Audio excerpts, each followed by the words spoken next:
In this video, I will show you how to create a Calendly account.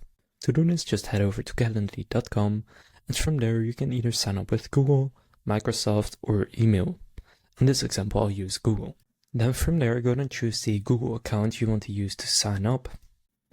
And after doing that, to ask how do you plan to use Calendly, so on your own or with your team. I'll say on my own.